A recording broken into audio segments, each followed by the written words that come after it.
Welcome back everybody, Dave here at the Reef Aquarium Shop in Indianapolis, Indiana. Today we are going to continue setting up our COBALT C-Vue 18. Last video we pulled the tank out of the box, it comes pretty much ready to go, and then we set up this stand, which was a little more complicated. If you want to see that video, the link is above, you can check that out and then come back here for step 2.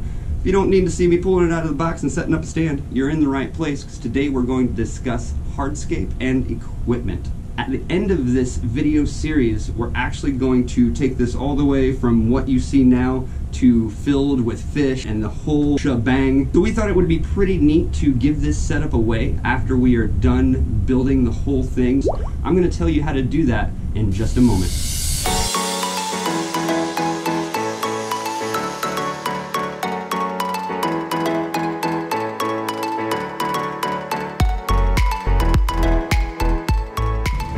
Hey everybody, at the end of this video series, we're going to be giving away this COBALT C-Vue 18. If you want to figure out how to do that and to get your submission in, check out the video in the link above. Also, at the end of this video, you'll be able to click on the entire playlist for contest submission and the entire series. Good luck everybody. So today, what we're going to do is we're going to get all the equipment together to set it up as a freshwater tank, put that all together, and show you how to make a really cool aquascape, or some general rules and guidelines to make it look aesthetically pleasing. So let's get what we need. Alright, we've gathered all the things we need to put together a really nice looking freshwater tank. So we have the basic stuff. We got the tank, the stand, and built-in filtration already. We're going to need the rest of it. So let's go ahead and bring in our equipment.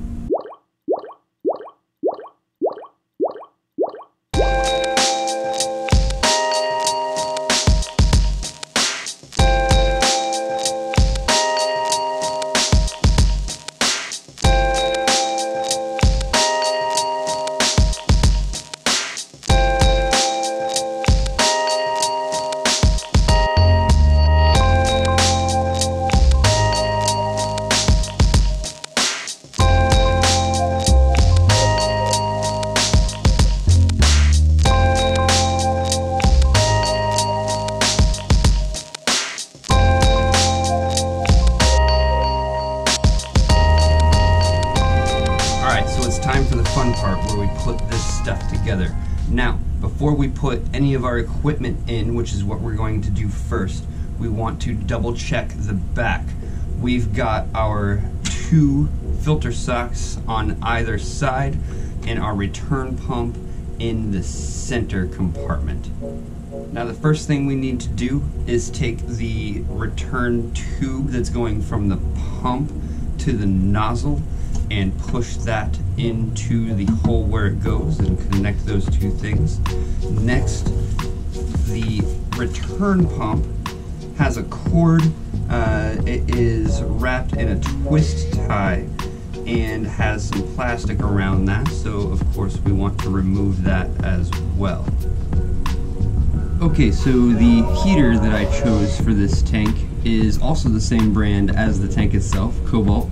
This is a 75 watt, good for up to 20 gallons. It is fully submersible. It does have the knob temperature control as well as the on-off indicator light. Triac equipped thermostat turns on and off at a lower voltage to extend life. It has 3 safeties. The way that heaters work is there's 2 little metal pins that will, as the water cools down, come together. And when they hit, it creates a spark and starts the heater going. So after a while, they keep hitting together and they degrade, and eventually they get to the point where once they hit, they just become stuck together. Your heater will stay on and boil your fish. Again, this has 3 safeties against that. So let's go ahead and pop this open. There it is in a protective box. We are probably going to need to take this bracket off. This bracket is going to hold your suction cups, which watch for those to fall out of the box. They're usually just loose in there. But let's go ahead and pull this heater out of the box. Nice and secure in there. There it is. Standard glass heater, just made better. this heater is actually going to fit nicely down into one of these compartments, and just use the suction cups to place it right in there. Let's go ahead and jump into our aquascaping. I want to start by saying that this in no way is a detailed expert level aquascaping tutorial. I'm going to go over a few of the basic concepts of aquascaping, and then we're going to just kind of start arranging things. I just want to create a nice natural looking scape in this tank. Let's go ahead and talk about some of the general rules of aquascaping. Now, the biggest rule that you're going to hear about is the rule of thirds. In the rule of thirds, we are basically breaking the tank up into 3 separate sections across both ends. Now, this is a concept that is applied in art, photography, film, any sort of graphic design. The thing that we have to consider is that we are working with a 3-dimensional space. So not only are you wanting to kind of make that grid in your mind on the front panel, you are also going to want to make this grid in your mind on the bottom panel as well. So with the rule of thirds, if we're breaking it up into these points, we have different squares that we end up with. 3 on top, 3 in the middle, 3 in the bottom. And in the rule of thirds, you basically want your focal point to be in one of those squares or on one of those points. And the more you can match them up to those focal points, the more aesthetically pleasing your scape is going to be. So let's get to the basics here and start with our substrate. This is what I've chosen for our substrate. This is REEFLOWERS Pearl White Sand. I've not personally used this sand yet, so I'm actually excited to give it a try and see what it looks like underwater. I will say that this particular substrate will buffer soft water up. But if you're using tap water here in Indianapolis, or anywhere in Indiana for that matter, we sit on a bed of limestone, our tap water is already hard and alkaline, you have 0 issues using this substrate in there. We are going to be using every bit of this substrate because I've actually shortchanged this a bit. We should be at about 18 to 20 pounds. This is only a 15-pound bag. If I need to add some more, I'm going to. I don't actually think we're going to have an issue. But this is actually really nice. I don't know if you can see this shimmer. This is going to look super cool under the LEDs with the moving water.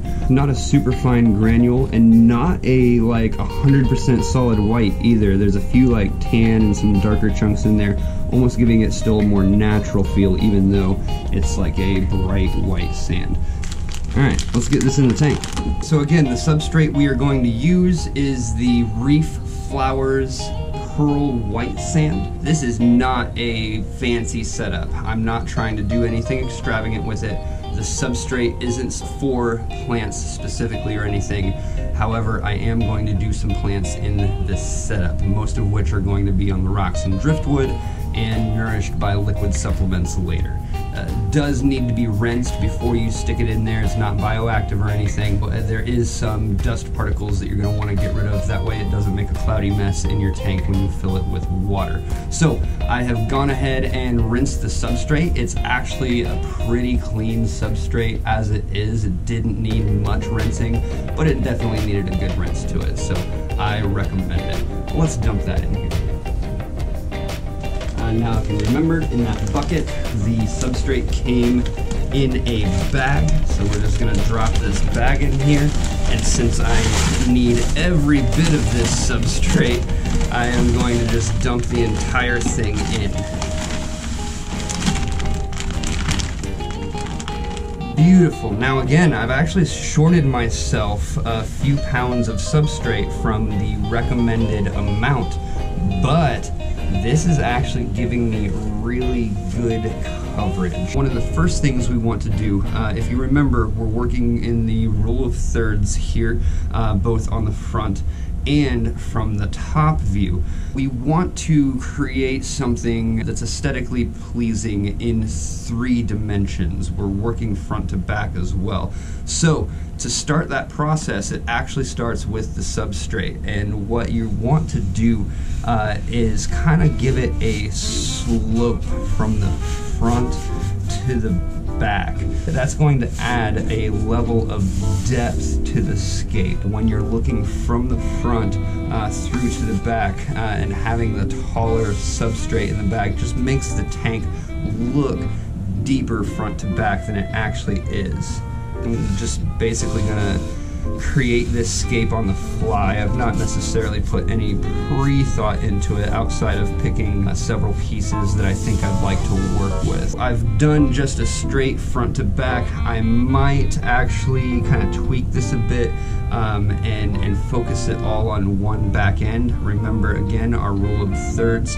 That's going to put our focal point, the top third, top left third, if you're looking at it from the front there.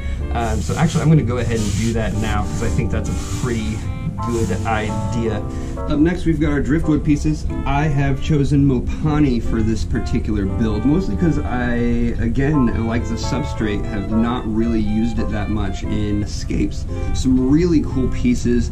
This is going to be kind of our main focal point, like a bridge piece basically, and then I'm going to use this piece to complement it and give it more depth. We're gonna have to stick it in the tank, play around with it a little bit, see how it looks, and then we'll kind of stick with one and follow through on that. But this is MOPANI, and there is roughly 7 pounds of that here. And complementing the driftwood, I have 3 pieces of SEIRYU stone. This is actually about 5 pounds-ish, so not a ton. Again, these are going to be complementary. I picked out some, smallish but super cool pieces. I'm gonna have to pull these tags off and rinse them off and clean them up a bit so they're not so dusty. But some really neat pieces here. I'm excited to work with them. So here again, I've picked some MOPANI pieces. So what I'm gonna do now is, keeping that rule of thirds in mind, I'm going to try to position this in a way that adheres to that. Now when I'm setting my hardscape, like my wood and my rocks, I do like to dig it down as close to the glass as possible. And what this does is actually keeps extra debris and fish poop and things of that nature from getting trapped in the substrate under this point of contact. So if you bury it deep to the glass, it can't get trapped under it, so you can actually get to it with a siphon and regular water changes. I'm kind of digging this for now. So what I've done with this first piece of MOPANI wood is I've put the anchor point down here. It already had kind of natural bridge. You can see through this whole thing. I'm going to give you a better view here in a little bit. And I've made sure that this top point is taller than the rest, making our focal point in this top left third, and we're gonna put some plants up here and make sure kind of your eye is drawn there. I'm going to allow you just to see through the whole thing and not put anything to obstruct your view back here, again to give us more depth to the project. I'm kind of digging this right now on the first go. Let's get this other piece of wood in here. This smaller piece is just going to be complementary to this guy. Kind of built this a little bit in my mind. I said I had no real pre-thought to it, which for the most part is true. But when I was picking these pieces, obviously, like when you're actually picking your pieces in the store, you're kind of thinking of your scape already.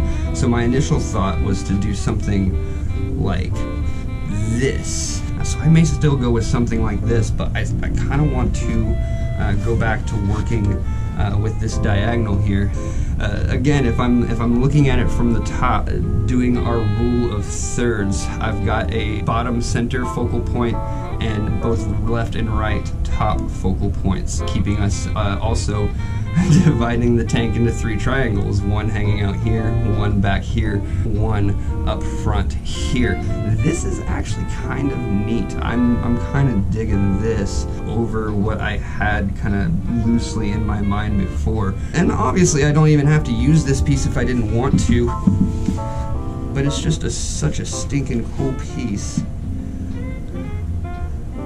that might be neat as well. I could also just set these back. This is kind of nifty. I'm gonna come around front and check this out. I don't know if I like the way that it's connecting here, but we go back to this one, because I am really digging the lower point on this end. I could also bring this back still.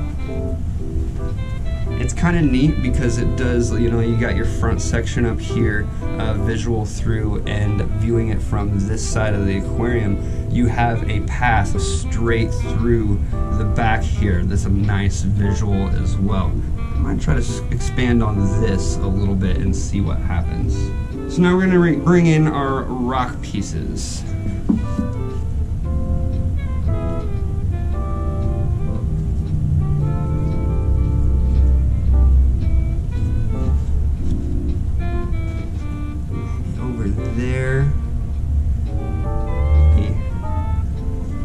More structure to this here, and actually now that I'm digging that down, let's dig this guy down too.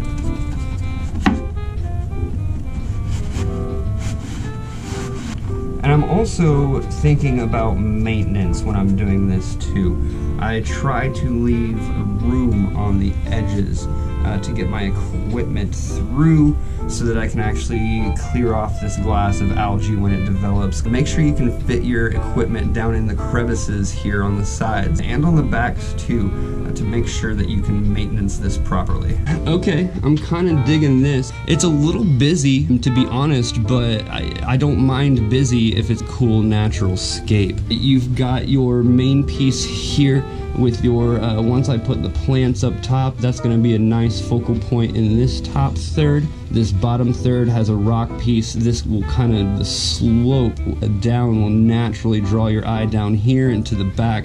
Probably have some more plants hanging out on this wood here. I think I'm digging this. I don't think I'm going to play with this anymore. So we're going to stick with it and keep building from here. The next piece of equipment we're going to toss on here is the LEDDY Slim plant light. This is an 8000K 10-watt LED plant light, white, red, and some blue spectrum. Also has these brackets that you can see that are expandable, so they fit a wide range of tank sizes. This is going to be a 20 to 27.5 inch span. The LEDDY Slims are a pretty powerful light, a very bright LED light. I've used several of these and I've actually had to pull them back. They aren't adjustable, it's just an on-off with the LEDDY Slims, but they have some great power to them. So I've actually had to lift these up a little higher off of a tank before because it was so bright. So let's go ahead and pop this out of the box as well. A box in a box. This is going to hold your main fixture in here. There's the plug end, and there's your on-off switch located on the cord, not on the fixture itself. Pretty slick looking light, fancy schmancy. I like the all white color on it. The LEDDY Slim. So now that we've stuck all our hardscape in here, I'm going to be moving this at some point, honestly, but I just want to go ahead and pop this on the tank just to show you what it's going to look like. So yeah, that's hardscape, that's the rule of thirds. This is a super basic setup, but I hope it got you the information that you need. I might fiddle around with this a little more, but for the most part, we're going to call this hardscape done for now.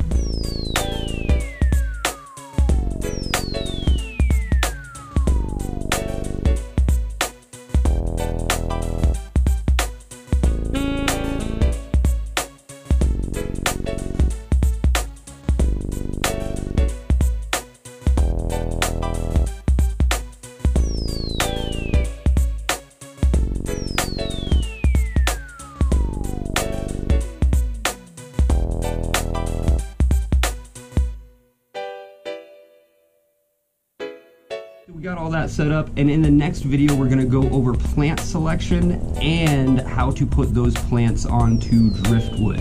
Again, this is going to be like a basics, non-in-depth. I'm just going to show you what I'm doing for this particular setup, which thus far has been pretty low tech and very affordable, which just goes to show that you can make a really cool looking tank without dumping tons and tons of cash into it. Okay, so that's gonna do it for us today on this video. As you can see here, we've got all our hardscape in. What I'm really just trying to go for is something that looks good. So hopefully I have achieved that and will continue to achieve that in the next video when we start putting in live plants and I show you how to attach certain plants to driftwood.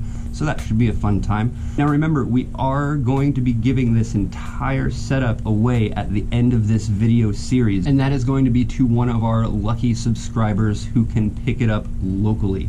This is going to be a local pickup giveaway only. We are not going to ship this out because it is so much stuff. So if you want a chance to win this tank, go ahead and subscribe and check out all the details in the video linked at the very end of this. I hope some of this helped you out, and if it did, please give the video a like and consider subscribing to the channel. We are posting more content more frequently, so be sure to hit that bell notification and that'll let you know every time we upload new content. See you later.